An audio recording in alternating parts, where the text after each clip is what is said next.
She said at the party, "Ugh, I wish I'd come single, I'd be having more fun." Loud enough for everyone to hear. I said, "Let's fix that." Then I left. Her 47 missed calls that night when her ride home left without her. I, 29 male, took Madison, 27, to Austin's birthday party last Saturday. We'd been together 18 months, and honestly, things had been feeling off for a while. She'd been making little comments here and there about how I wasn't fun enough, or how I never wanted to do anything exciting. Translation, I had a normal job and didn't want to blow money at clubs every weekend. The party was at Austin's place. He's Madison's college friend, part of that group she's always talking about. The fun crew. They all have marketing jobs or work in social media, make decent money, and act like they're still in a frat house. I drove us there. My car, my gas.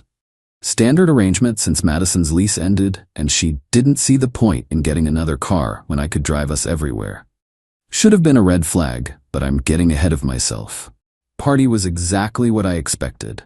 Loud music, people doing shots, everyone talking about their content and personal brand. I'm in software development. We don't really speak the same language, but I tried. Made conversation, nursed a beer, stayed near Madison. Around 10 p.m., she was 3 drinks deep and holding court with her friends near the kitchen island. I was maybe 15 feet away, talking to Austin's roommate about sports. Then I heard it. Madison's voice, loud enough to cut through the music. "Ugh, I wish I'd come single tonight. I'd be having so much more fun." Everyone in that kitchen heard it. Her friends laughed. A couple people glanced at me. My face went hot. I walked over. "Hey, can we talk for a sec?" She rolled her eyes. "Oh my God, Connor, I'm just joking around." Didn't sound like a joke. "You're being sensitive. Go get another drink or something." Her friend Isabel snickered. "Yeah, Connor, lighten up." Something in me just clicked off. That cold clarity you get when you realize you're done. "You know what? You're right." Madison blinked. "What? You should have come single. Let's fix that." I pulled my keys out of my pocket. "Have fun. Find your own ride home." Her eyes went wide. "Wait, what? You heard me? I'm leaving? You wanted to be single tonight? Congrats." "Connor, I was kidding." "Cool. Enjoy your night." I turned and walked out. Heard her calling after me, but I didn't stop. Got in my car and drove home. The whole drive, my phone buzzed non-stop in the cup holder. I didn't look at it once. Got home around 10:45. Finally checked my phone. 32 missed calls, 50-something texts. Still coming in. The texts were a progression. 10:13 p.m. "Connor, seriously, come back. This isn't funny. Everyone's asking where you went." I'm embarrassed. "Okay, I'm sorry. Can you please come get me?" Isabel left already, and Austin said he's too drunk to drive. Uber. It's calling in Ubers to get home. This is ridiculous. The Uber canceled on me. Another one canceled. "Okay, I'm really sorry I was being stupid. Plus answer." "Connor, I don't have enough battery to keep calling Ubers and my phone is dying." Some guy offered me a ride, but I D'd him and am scared. I stared at that last text for a solid minute. Part of me felt guilty. Most of me remembered her laughing with her friends while she embarrassed me. I texted back one line, "You wanted to be single tonight, figure it out." Then I turned off my phone and went to bed. Update 1. Woke up Sunday morning to discover Madison had, in fact, figured it out. She'd gotten a ride from Austin's neighbor, some girl she barely knew, who took pity on her around 1:30 a.m. Cost her $60 in gas money. But that wasn't the end of it. Not even close. Sunday afternoon she showed up at my apartment. I heard pounding on the door around noon. "Connor, open up. We need to talk." I opened it. She looked rough. Smudged makeup, same dress from last night, hair a mess. "Can I come in?" Not really in the mood for visitors. Her face went red. "Are you serious right now? You abandoned me at a party." "I left a party. You stayed. Big difference." "I didn't have a ride." "You told everyone you wished you came single. Seemed like you didn't want me there anyway." "I was joking around." "God, why are you being like this?" "Like what? Someone who doesn't appreciate being disrespected in front of your friends?" "Disrespected?" She actually laughed. "You're so dramatic. It was one comment." One comment that everyone heard. One comment your friends thought was hilarious. They were laughing because it was funny. You're always so serious. Then date someone less serious. Problem solved. She stared at me. What are you saying? I'm saying I'm done, Madison. Done being your chauffeur. Done being the boring boyfriend you complain about. Done. You're breaking up with me over a joke? I'm breaking up with you because you don't respect me. The joke was just the final straw. Tears started forming. The waterworks. Right on schedule. Connor, please. I love you. I was drunk and being stupid. It won't happen again. You're right, it won't. Because we're done. But where am I supposed to go? That threw me. What do you mean? I've been staying here 4 nights a week. My stuff is here. Your stuff is 3 outfits and a toothbrush. Take them. You know I gave up my apartment because we were practically living together. Actually, no. She gave up her apartment because the lease ended and she didn't want to sign a new one. Said she was basically living with me anyway, so why waste money? I'd never actually agreed to live together officially. That was your choice. I never asked you to move in. Are you kidding me right now? Madison, you need to leave. Where am I supposed to stay? Not my problem. Maybe Isabel's place. Or Austin's. Or literally anyone from that party who thought your joke was so funny. She started full-on crying. I can't believe you're doing this to me.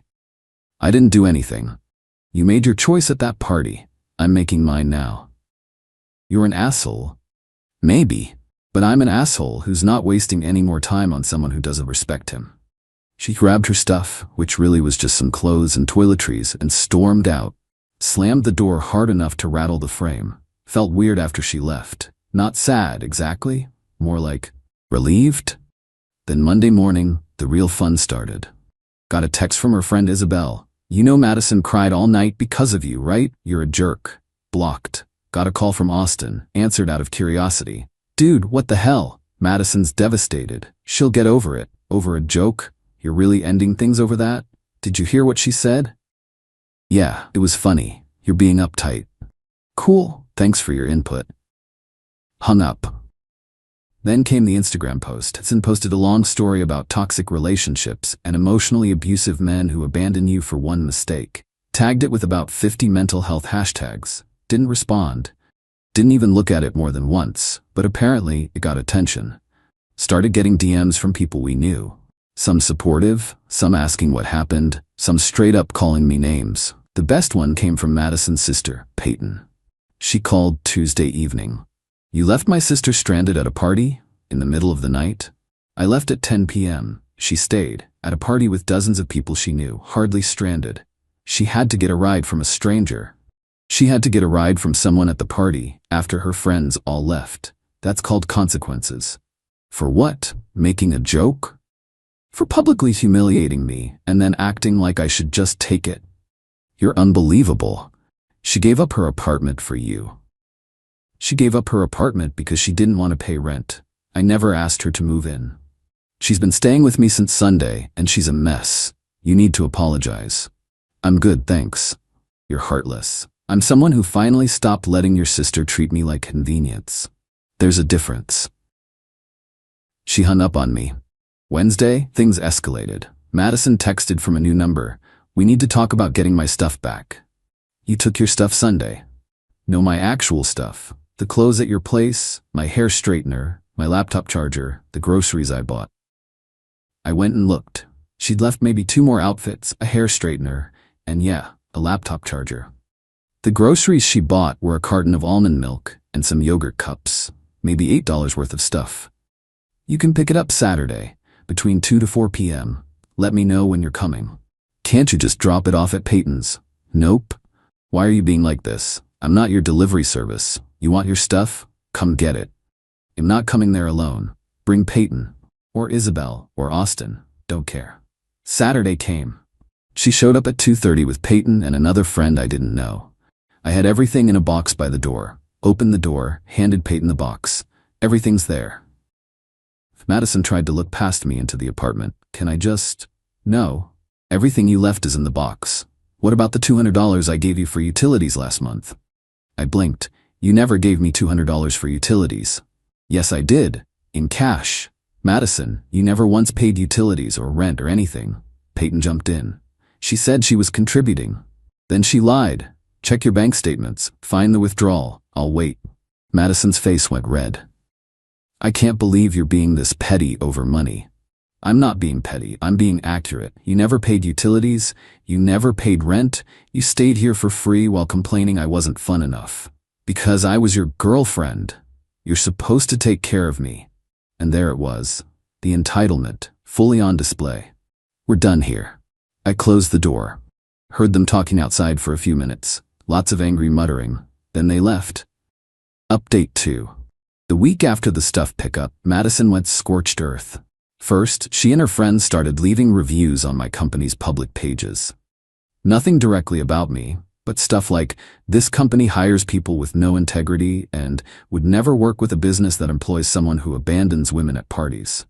My boss actually called me in, explained the situation calmly. He laughed. So your ex is mad you broke up with her? Essentially, and she's leaving fake reviews because of it? Yep. I'll have corporate handle it. Don't worry about it. The reviews got taken down within 48 hours. Terms of service violation. But Madison wasn't done. She started texting my friends, the ones she'd met through me over the past 18 months. One of them, Trevor, sent me screenshots. Madison, hey, I know we don't talk much, but I wanted you to know what Connor did to me. Madison, he left me at a party alone at night, and now he won't even talk to me. Madison, I've been literally homeless, staying on my sister's couch, and he doesn't even care. Trevor's response, Madison, I was there that night. I heard what you said. Connor wasn't in the wrong. It was a joke. Jokes are supposed to be funny. She'd sent similar messages to 3 other friends. All of them told her some version of the same thing. She blocked all of them. Then came the Venmo request. $450 with the note, for rent, utilities/food from the last month. I denied it with my own note, never agreed to financial support. She sent another one, $280, gas money for driving me everywhere for 18 months. Denied. You never offered to pay, not my problem. She sent a third one, $125, emotional damages. I screenshotted all 3 and posted them to my close friend's story with the caption, the audacity. Got a lot of supportive messages, including one from her college friend Nathan, who I'd met a few times. Bro, Madison told everyone at Austin's party last night that you're financially abusing her by withholding her money. Just wanted you to know she's lying. Financially abusing her. By not giving her money she never had a claim to. The logic was impressive. The following Tuesday I got a letter. Actual certified mail, from a lawyer. My heart sank for a second. Opened it. Read it. It was a cease and desist letter, demanding I, 1. Stop harassing Madison. 2. Return her property, unspecified. 3. Pay her $800 in owed financial compensation. 4. Remove all social media posts referencing her. I read it 3 times. Then I noticed the lawyer's name and firm. Googled them. It was one of those pay $100 and we'll send a scary letter services. Not a real legal threat. I ignored it. But I did call my own lawyer, my college roommate from way back, Dennis, who specialized in family law. Connor, you got a letter from an online legal threat service. It's worth less than the paper it's printed on. So I don't need to respond? Only if you want to waste your money. She's got no case. You didn't harass her, you don't have her property, you don't owe her money, and your social media posts are protected speech as long as they're true. So what do I do? Nothing. If she actually retains a real lawyer and files something, call me. But that letter? Trash it. I trashed it. Thursday night, Madison's sister Peyton called again. I almost didn't answer. What? You need to stop being stubborn and just pay Madison what you owe her. I don't owe her anything. She's broke. She can't afford her own place because you kicked her out. She didn't have a place when we were together. That's not my fault. You let her think you were serious about her. She gave up her apartment. She gave up her apartment because she didn't want to pay rent. I never asked her to do that. You let her stay with you. Yeah, as my girlfriend, which she apparently hated based on that comment at the party. She was drunk and being stupid, and I decided I didn't want to be with someone who gets drunk and disrespects me publicly. That's my choice. You're ruining her life. I'm living mine, she can figure out hers. You know she had to borrow money from our parents to afford rent this month? That's between her and your parents. You are such an... I hung up. Blocked the number. Friday afternoon, I got a text from Austin. Dude, Madison showed up at my place last night crying saying she has nowhere to go. I'm letting her stay on my couch, but you need to fix this. Nothing to fix. We broke up. She needs to figure out her living situation. You're really gonna let her be homeless? She's not homeless. She's staying with you. Temporarily. Still not my problem. Wow, real classy, Connor. About as classy as her telling everyone at your party she wished she came single. No response to that. Saturday evening, I was grabbing dinner with Trevor and 2 other friends. We were talking about work stuff when Trevor's phone buzzed. He looked at it and laughed. Yo, you're not gonna believe this. He showed me his screen. Instagram story from Isabel. A video of Madison, clearly drunk, crying to the camera about how she gave up everything for a man who threw her away over nothing, and how she was learning to love herself again, and how toxic men will show their true colors eventually. The video had hundreds of views. Comments were mixed, some supportive, some skeptical, some straight up calling her out. One comment from someone named Anthony. Weren't you the one who said you wished you came single at the party? That's what started this, right? Isabel's reply. That's taken out of context. Anthony, I was there. She said it loud enough for everyone to hear, including Connor. Wasn't taken out of context at all. Trevor scrolled down. More people from the party were commenting. The narrative was falling apart. She really thought no one would call her out? Trevor shook his head. Entitled people always think they're the victim, I said. The next day, Nathan messaged me. Madison got into a fight with Austin. He's kicking her out. Thought you should know she's probably gonna come after you again. Thanks for the heads up. Sure enough, Sunday night, doorbell rang. I checked the camera. Madison, Peyton, and someone who looked like their mom. I didn't open the door. Spoke through the camera. What do you want? Madison's mom spoke up. Young man, we need to talk about this situation. No, we don't. My daughter is in crisis because of you. Your daughter is in crisis because she made bad choices. That's not my problem. You will not speak about my daughter that way. Then leave my property. Madison started crying. Connor, please? I'm sorry. I'm really, really sorry. Can we just talk? We have nothing to talk about. I know I messed up. I know I said something stupid. But you're really gonna throw away 18 months over that? I'm not throwing anything away. You did that at the party. I'm just not picking up the pieces. I have nowhere to go. That's not my responsibility. You owe me. Her voice changed. Angry now. I gave up my apartment for you. No, you didn't. Stop lying. I stayed with you. I was your girlfriend. You're supposed to help me. I don't owe you anything, Madison. We're done. Move on. You're just like every other asshole guy. You use women and throw them away. I didn't use you. You used me. Free place to stay, free rides everywhere, free everything. And you complained the whole time. I'm done being used. Her mom jumped back in. How dare you? I ended the camera connection. Turned the volume off. Let them yell at the door for another 10 minutes before they finally left. Final update. It's been 5 weeks since the party. Things have finally settled down. Madison stopped trying to contact me after the doorstep incident. Heard through Nathan that she moved back to her hometown about an hour away, staying with her parents. Apparently, they're making her pay rent and contribute to groceries. She's not happy about it. Peyton sent one final text from yet another number. I hope you're happy. Madison had to quit her job and move home because of you. I blocked it without responding. But according to Nathan, that's not what happened. Madison got fired from her marketing job for too many unexcused absences. She'd been calling out sick when really she was just hungover or didn't feel like going. They warned her twice. She did it again. They let her go. The narrative she's spinning is that she had to leave town because I made her life impossible. But reality is, she couldn't afford to stay after losing her income and burning bridges with everyone who was letting her couch surf. Austin apparently told her she needed to find somewhere else to stay after she kept expecting him to feed her, drive her places, and basically fund her life.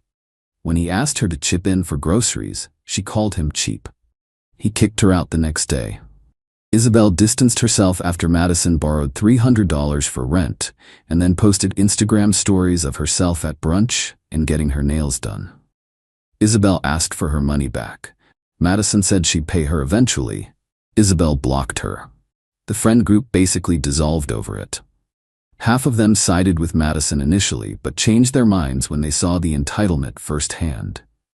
The other half knew from the start she was in the wrong. Trevor invited me to a barbecue at his place last weekend. Ran into Nathan there. He pulled me aside. "Dude, I owe you an apology." "For what?" "For not saying something at the party.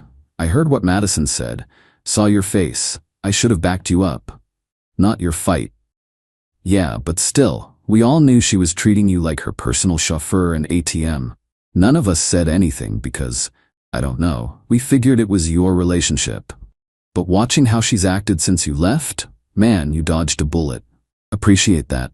For what it's worth, everyone knows the truth now. She tried spinning it like you're this monster, but too many people were at that party. They heard what she said. They know she brought it on herself." Felt validating, honestly. Not that I needed validation, but it was nice to know I wasn't crazy. As for me, I'm doing fine. Better than fine, actually. My apartment feels like mine again. I'm not spending half my paycheck on someone else's lifestyle. I'm not driving across town 3 times a week for someone who complains the entire time. I'm not walking on eggshells trying not to be too boring. Been hanging out with friends more. Picked up running again. Actually have time and money for hobbies. Went on a date last week. Nothing serious, just coffee with someone I matched with on an app. We talked about books and travel. She paid for her own coffee. Didn't complain once about how I wasn't fun enough. Is it weird that that felt revolutionary? That someone could just be pleasant? Not make everything about what I wasn't doing for them? My therapist says I was in a pattern of accepting less than I deserved. That Madison's behavior was emotionally draining, and I normalized it because it happened gradually. The party comment wasn't the problem. It was the final straw of 18 months of being taken for granted. Looking back, there were red flags everywhere. The way she never offered to pay for anything. The way she complained about my apartment but refused to contribute to rent. The way she'd make plans with her friends and just expect me to drive her. The way she'd criticize me for not being spontaneous enough, while simultaneously expecting me to fund her spontaneity. I ignored all of it because I thought that's what relationships were. Compromise, sacrifice, putting up with stuff. But there's a difference between compromise and being a doormat. Took me too long to figure that out. The funniest part? She really thought I'd come crawling back.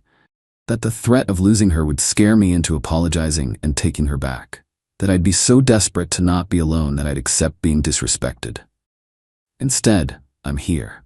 Single, peaceful, and actually happy. She's back home with her parents, unemployed, burning through her friend group and learning that actions have consequences. Some people might think I was too harsh, that I should have given her another chance, that leaving her at the party was petty. Maybe it was petty, but it was also the wake-up call I needed. The moment I realized I'd rather be alone than be with someone who didn't respect me. And honestly, being alone is pretty great. Got a text yesterday from an unknown number. Didn't recognize it. Opened it anyway. "Hey, this is Nathan. Madison asked me for your new address. I told her I didn't have it. Just wanted to give you a heads up that she's still not over it. Thanks, man. Appreciate the warning. No problem. Also, if you're ever down to grab a beer, let me know. You seem like good people." Will do. Blocked Madison's old numbers preemptively. Changed my social media to private. Not taking any chances. The way I see it, I'm not the one who screwed up. I'm not the one who publicly humiliated my partner. I'm not the one who expected someone to bankroll my lifestyle. I'm not the one who burned every bridge trying to avoid accountability. I just stopped accepting disrespect. And if that makes me the bad guy in her story, I'm fine with that. Because in my story, I'm finally the main character.